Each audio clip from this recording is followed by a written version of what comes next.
Tidak ada kemuliaan yang paling mulia kecuali ketika nama kita disebut di hadapan makhluk yang paling mulia. Ini hadis sahih, Pak. Ya. Maka ini guru saya, salah seorang ulama di Madinah, namanya Syekh Mukhtar Asy-Syinkiti, Muhammad bin Mukhtar Asy-Syinkiti. Beliau berkata, salah satu cara kita berbakti kepada kedua orang tua itu berselawat. Karena dengan kita berselawat, nama kita, nama orang tua kita itu disebut oleh malaikat di hadapan Rasul sallallahu alaihi wasallam. Ya. Al-Imam Ibnu Jauzi berkata, seandainya seorang mukmin itu mengetahui keutamaan selawat, pasti mereka tidak mau berhenti membaca selawat. Saking besarnya keutamaan selawat ini. Yang ketiga, amalan yang akan mengantarkan kita mendapatkan salawatnya Allah dan malaikat adalah duduk di masjid menunggu sholat dan duduk di masjid setelah sholat. Rasulullah bersabda, al-malaikatu tusalli ala ahadikum madama fi musallahu alladhi shalla fihi ma lam yuhdith. Para malaikat akan berselawat kepada kalian selama kalian ada di tempat sholat kalian. Ya, selama kalian tidak batal, tidak buang angin. Apa salawatnya malaikat? Allahumma gfir lahu, Allahumma arhamhu. Ya Allah, ampunilah dia, ya Allah. Ampuni Pak Qasim, ya Allah. Rahmatin Pak Qasim, ya Allah. Ya. Di luar Ramadan nyiapin makanan, ya. Kalau sekarang nyiapin buka puasa. Ya. Selama kita berada di masjid nih, Pak, didoakan oleh malaikat. Ya. Walaupun kita cuma duduk doang, duduk gitu ya. Apalagi kalau kita berzikir, apalagi kalau kita duduk sambil menuntut ilmu, sambil belajar, hadir dalam majelis ilmu seperti ini. Apa kata Rasulullah? Majtama'a qaumun fi baitin min buyutillah yatluna kitaballah wa yatadarasuna fihi illa nazalat alaihimus sakinah wa haffathumul malaika wa ghasyiyatuhumur rahmah wa zakarallahu fima indah. Tidaklah berkumpul satu kaum di salah satu rumah daripada rumah-rumah Allah. Aktivitasnya yatluna kitaballah, membaca ayat-ayat Allah. Kita membaca ayat-ayat Allah di sini. Membaca sabda-sabda Rasul sallallahu alaihi wasallam. Wa yatadarasuna fi. Mereka mengkajinya. Bukan cuma sekedar membaca, mengkajinya. Mereka akan mendapatkan 4 keuntungan. Nazalat alaihimus sakinah. Akan turun kepada mereka ketenangan. Jemaah sekalian, di masjid ini tenang. Apalagi kalau kita baca Quran, tenang. Saking tenangnya, gampang tidur. Ya. Betul, Pak. Apalagi kalau lagi sholat Jumat, Masya Allah, ruang ber-AC gitu kan. Datang ke masjid dalam kondisi capek, dengerin khutbah, tidur gitu. Saking tenangnya masjid ini. Nah, saya ingin ngingetin nih kepada bapak-bapak, Jumat mohon hati-hati dalam masalah tidur. Tidur itu bisa membatalkan wudhu kita. Kapan? Tidur itu ada 3 tingkatan. Ada tidur, dia masih mengerti apa yang ada di depan, di belakang, di samping kanan, di kirinya. Dia dengar suara. Ya. Ada tidur yang masih mendengar suara. Masih mendengar suara dia. Tapi kadang dia paham, kadang dia nggak paham. Ada yang tidur sama sekali nggak dengar suara. Ya, duduk, orang azan, dia duduk, tidur dia, Pak.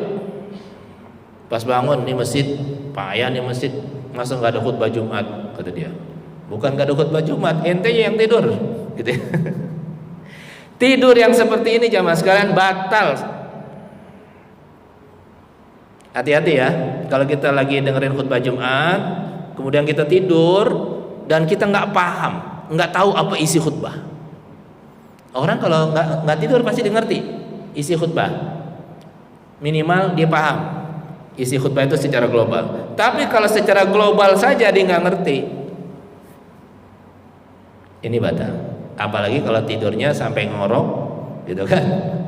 Kemudian sampai selesai khutbah dia nggak paham tuh apa yang disampaikan khotib. Batal kan? Tidur yang seperti ini batal. Segera bangun, segera ambil wudhu, nggak apa-apa sholat di belakang daripada bapak berada di tengah-tengah, nggak sah sholat. Ya. Jadi masjid ini ketenangan. Illa nazalat alaihim sakinah wa hafathumul malaikah. Yang kedua, kalau kita duduk di masjid nih sambil kita belajar ngaji, malaikat turun menaungi kita, hadir bersama dengan kita. Karena malaikat mencari halaqah dzikir yang disebutkan firman-firman Allah Subhanahu wa taala. Wa ghasyiyatuhumur rahmah, Allah turunkan rahmat. Orang ketika diturunkan rahmat, masuk ke relung hatinya yang paling dalam, dia akan mendapatkan kelembutan jiwa. Orang-orang yang suka ngaji hatinya lebih lembut. Dan ketika bertemu di masjid ini, persaudaraan kita ini sangat kokoh. Tanpa ada latar belakang persaudaraan, darah, kerabat dan sebagainya, tapi kita diikat dengan keimanan, ya, dan kasih sayang. Yang keempat kata Rasulullah, wa zakarallahu fima indah. Allah bangga-banggakan kita di hadapan malaikat-malaikatnya yang mulia. Wahai malaikatku, lihatlah Masjid Nurul Ikhwan di Botania 2 lagi pada ngaji. Aku bangga dengan mereka. Kira-kira kalau kita dibanggakan oleh orang tua kita dulu, kan senang, ya kan? Anak saya nih anak yang baik, anak yang soleh, yang sukses. Saya bangga sebagai orang tua. Kita senang. Ini kalau yang membanggakan kita adalah Allah Rabbul Alamin Jalla Jalaluh di hadapan para malaikatnya. Ya. Jadi ini kemuliaan orang-orang yang duduk di masjid, mendapatkan ketenangan. Ya, maka setiap kali kita datang ke masjid, jangan lupa niatin untuk i'tikaf. Bapak Ibu sekalian, jadi masuk ke masjid, Allahumma aftah li abwaaba rahmatik. Ya Allah, aku niat i'tikaf di masjidmu. Salat sunat tahiyatul masjid 2 rakaat, duduk. Selama kita berada di masjid, pahala i'tikaf terus kita dapatin. Jangan lupa niat i'tikaf. Niat aja di hati, nggak usah dilafazkan ya nggak apa-apa. Ya. Yang berikutnya, orang yang layak mendapatkan salawatnya Allah dan para malaikat adalah orang yang sholat di shaf yang pertama bagi bapak-bapak dan shaf yang terakhir bagi ibu-ibu. Shaf yang paling utama bagi bapak-bapak itu di depan, shaf yang paling utama bagi ibu-ibu itu di belakang. Ya, ya, ibu-ibu mulai ramai itu. Karena di depan kadang terganggu dengan yang anak-anak. Biasanya begitu. Jadi Bapak Ibu sekalian, Rasulullah bersabda, innallaha wa malaikatahu yusholluna 'alas shaffil awwal. Sesungguhnya Allah dan para malaikatnya berselawat kepada orang-orang yang duduk di shaf yang pertama. Ini keutamaan orang yang datang di shaf yang pertama. Maka kalau kita datang lebih awal ke masjid, jangan duduk di belakang nyender, gitu ya. Maju ke depan, ya, supaya apa? Supaya kita mendapatkan keutamaan ini. Rasulullah sampai bersabda, "Lau ya'lamun nasu ma fin nida was-saffil awwal summa lam yajidu illa an yastahimu alaihi lastahammu alaihi." Seandainya manusia mengetahui keutamaan yang ada dalam azan, artinya dia datang ketika azan berkumandang atau sebelum azan berkumandang, dan yang berada di shaf pertama, seandainya mereka tidak mendapatkannya kecuali dengan mengundi pasti mereka akan minta diundi. Saking besarnya pahala sholat di awal waktu dan di shaf yang pertama. Ya, cara kita untuk mengejar ketertinggalan kita. Dulu kan kita masih muda, kadang-kadang agak degil-degil, Pak. Sholat kadang-kadang bolong-bolong gitu kan. Sholat tuh kadang-kadang males, sholat itu kadang-kadang terlambat. Salah satu cara kata para ulama untuk istidrak, untuk mengejar ketertinggalan kita di masa-masa dahulu itu adalah berusaha sholat tepat waktu. Ya, sehingga kita mendapatkan sholat sunnahnya. Karena dalam satu hadis dikatakan ketika Allah menghisab kita, ketika malaikat menghisab kita nanti, yang pertama dihisabkan sholat kita. Ketika sholat wajibnya ada yang bolong, malaikat laporan, ya Allah, ini Pak Dede, Pak RT, ya, sholatnya masih ada yang bolong-bolong ya Allah, gitu ya. Allah bertanya, ada sholat sunnahnya kan? Ada. Ya udah, tutupi nama sholat sunnahnya. Ini salah satu manfaat sholat sunnah, menutupi kekurangan sholat wajib kita. Bagaimana kita bisa melaksanakan sholat qobliyah ba'diyah kalau kita datang terlambat? Ya kan? Nggak bisa kita kejar itu. Maka untuk istidrak, untuk mengejar ketertinggalan di masa-masa lalu kita yang kita merasa bahwa sholat kita masih bolong-bolong, masih banyak kurang, kejarlah sholat tepat waktu. Karena itu akan menutup semua kekurangan ibadah kita di masa-masa yang lalu.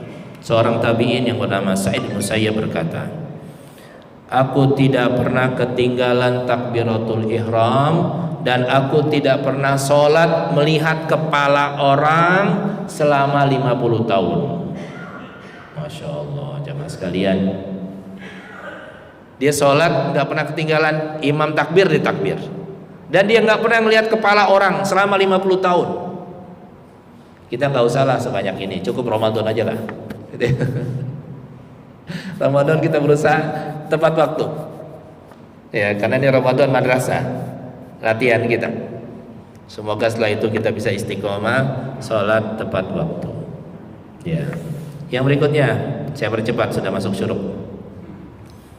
Amalan yang akan mengantarkan kita mendapatkan salawatnya Allah dan malaikatnya adalah menyantap makan sahur. Jamaah sekalian, sahur ini ibadah.